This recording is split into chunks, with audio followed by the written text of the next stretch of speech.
বাংলাদেশের নির্বাচনে ব্যাপকভাবে ক্ষমতায় এসেছেন শেখ হাসিনার আওয়ামী লীগ। ৩০০-র মধ্যে ২২২টি আসন তো তারা পেয়েছেন, একই সঙ্গে ডার্মি প্রার্থীর স্বতন্ত্র প্রতীকে দলীয় সরকারি প্রার্থীদের হারিয়ে দিয়ে জিতেছেন আরও ৬২টি আসন। আর সব মিলিয়ে তাদের ঝুলিতে এখন ২৮৪টি আসন।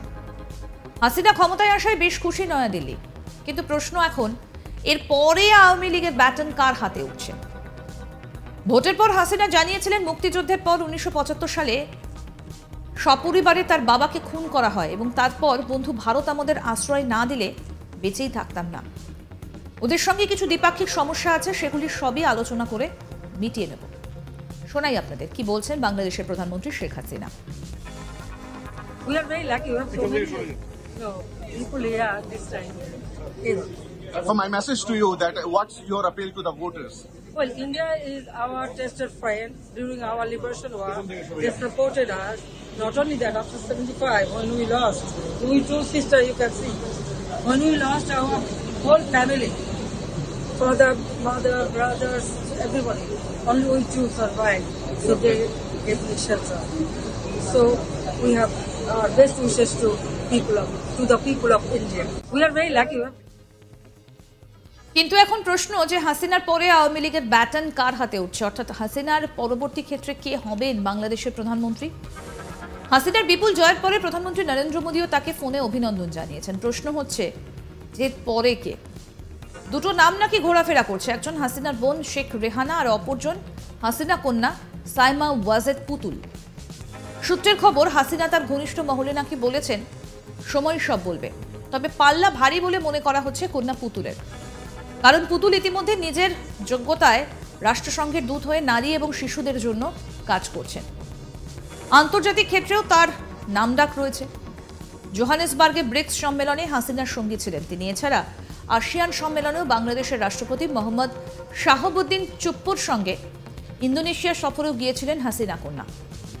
গত বছর G20 সামিটে প্রধানমন্ত্রী নরেন্দ্র মোদীর সঙ্গে দ্বিপাক্ষিক বৈঠকের সময় উপস্থিত ছিলেন পুতুল। তো সব মিলিয়ে তার দিকেই পাল্লা ভারী বলে মনে করছে কূটনৈতিক মহল। গোটা পরিস্থিতির দিকে নজর রাখছে নয়াদিল্লি। প্রসঙ্গত আপনাদেরকে বলি যে বাংলাদেশে ভোটের দিন বিভিন্ন জায়গায় ব্যাপক হিংসার খবর এসেছিল। কোথাও কোথাও আগুন লাগিয়ে দেওয়া হয় বলে খবর আসে। বুথে বুথে একাধিক হিংসা ঠেকাতে কার্যত সব রকম ব্যবস্থা নিতে হয়েছে বাংলাদেশের প্রশাসনকে। রাজনৈতিক ডামাডোল এমন জায়গায় পৌঁছে গিয়েছিল যে এই ভোটের বিরোধিতা করে সুর চড়া করে বিরোধীদের একাংশ। অনেক দেশই বাংলাদেশের এই ভোট প্রক্রিয়া নিয়ে প্রশ্নও তুলেছিল। আপাতত অপেক্ষা করেই মিলবে এর উত্তর। তবে বাংলাদেশের ক্ষমতা হাসিনার হাতেই থাকছে আপাতত।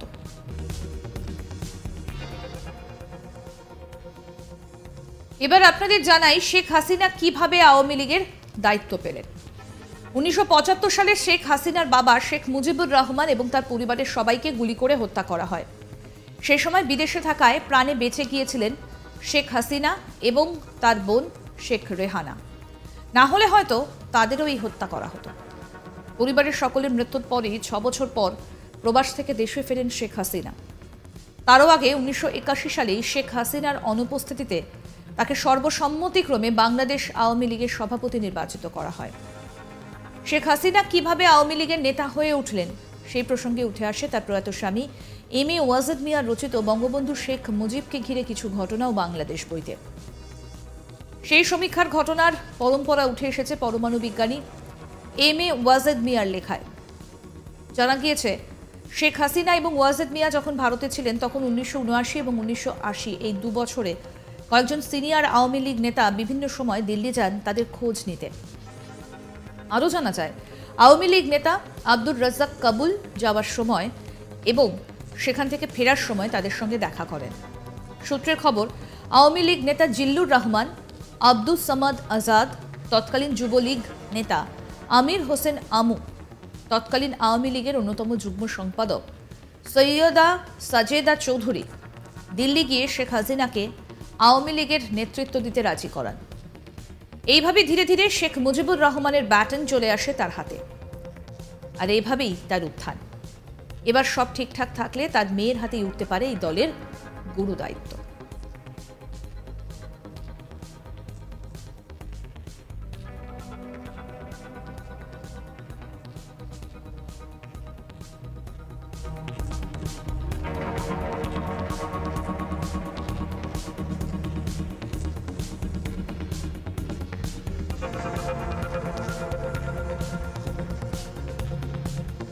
প্রসঙ্গত আপনাদের বলি, বাংলাদেশের রাজনৈতিক অলিন্দে বিএনপি এখন প্রধান বিরোধী দল হলেও তাদের অস্তিত্ব সংকটে। অনেকেই বিএনপিতে নাম লেখাচ্ছেন, তাই তাদের শক্তি অনেকটাই কমে গিয়েছে। বলা যেতে পারে এখন এককভাবে যেন সর্বশক্তি নিয়ে হাসিনাই ক্ষমতায়। সব ঠিক থাকলে বাংলাদেশে মায়ের ব্যাটন যেতেই পারে মেয়ের হাতে। কি বললেন শেখ হাসিনা, আসুন আরো একবার শোনাই আপনাদের।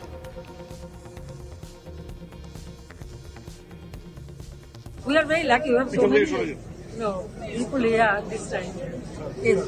So my message to you that what's your appeal to the voters?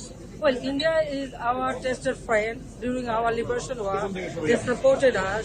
Not only that, after 75, when we lost, we two sisters, you can see. When we lost our whole family, father, mother, brothers, everybody, only we two survived. So they gave me shelter. So we have our best wishes to the people of India. We are very lucky. We have so many people here this time. বাংলাদেশের নির্বাচনে ব্যাপকভাবে ক্ষমতায় এসেছে শেখ হাসিনার আওয়ামী লীগ। ৩০০-র মধ্যে ২২২টি আসন তো তারা পেয়েছে। একই সঙ্গে ডার্মি প্রার্থীর স্বতন্ত্র প্রতীকে দলীয় সরকারি প্রার্থীদের হারিয়ে দিয়ে জিতেছেন আরও ৬২টি আসন। সব মিলিয়ে তাদের ঝুলিতে এখন ২৮৪টি আসন। হাসিনা ক্ষমতায় আসায় বেশ খুশি নয়াদিল্লি, কিন্তু এখন প্রশ্ন, এর পরে আওয়ামী লীগের ব্যাটন কার হাতে উঠেছে বা কার হাতে উঠবে? ভোটের পর হাসিনা জানিয়েছিলেন, মুক্তিযুদ্ধের পর ১৯৭৫ সালে বাবাকে সপরিবারে খুন করার পর বন্ধু ভারত আমাদের আশ্রয় না দিলে বেঁচে থাকতাম না। ওদের সঙ্গে কিছু দ্বিপাক্ষিক সমস্যা আছে, সেগুলো সবই আলোচনা করে মিটিয়ে নেব। কিন্তু এই মুহূর্তের আরও একটা প্রশ্ন, যে হাসিনার পরে আওয়ামী লীগের দায়িত্ব কার হাতে উঠছে, অর্থাৎ হাসিনার পরবর্তী ক্ষেত্রে কে হবেন ফের বাংলাদেশের প্রধানমন্ত্রী? হাসিনার বিপুল জয়ের পরে প্রধানমন্ত্রী নরেন্দ্র মোদীও তাকে ফোনে অভিনন্দন জানিয়েছেন। প্রশ্ন হলো, হাসিনার পরে কে? দুটো নাম নাকি ঘোরাফেরা করছে, একজন হাসিনার বোন শেখ রেহানা, অপরজন হাসিনা কন্যা সাইমা ওয়াজেদ পুতুল। সূত্রের খবর, হাসিনা তার ঘনিষ্ঠ মহলে নাকি বলেছেন সময়ই সব বলবে। তবে পাল্লা ভারী বলে মনে করা হচ্ছে কন্যা পুতুলের, কারণ পুতুল ইতিমধ্যেই নিজের যোগ্যতায় রাষ্ট্রসংঘের দূত হয়ে নারী এবং শিশুদের জন্য কাজ করছেন। আন্তর্জাতিক ক্ষেত্রেও তার নাম ডাক রয়েছে। জোহানেসবার্গে ব্রিক্স সম্মেলনে হাসিনার সঙ্গে ছিলেন। এছাড়াও আসিয়ান সম্মেলনেও বাংলাদেশের রাষ্ট্রপতি মোহাম্মদ শাহাবুদ্দিন চুপ্পুর সঙ্গে ইন্দোনেশিয়া সফরেও গিয়েছিলেন হাসিনা কন্যা। শেখ হাসিনা বলছেন, সময় সব জবাব দেবে। আরও আপডেট পেতে আজ তাক বাংলার ইউটিউব চ্যানেল সাবস্ক্রাইব করুন, নোটিফিকেশন পেতে বেল বাটন অপশন প্রেস করুন। এই ভিডিও সম্পর্কে আপনাদের মতামত জানান, কমেন্ট করুন, শেয়ার করুন, হোয়াটসঅ্যাপে ফলো করুন আজ তাক বাংলা।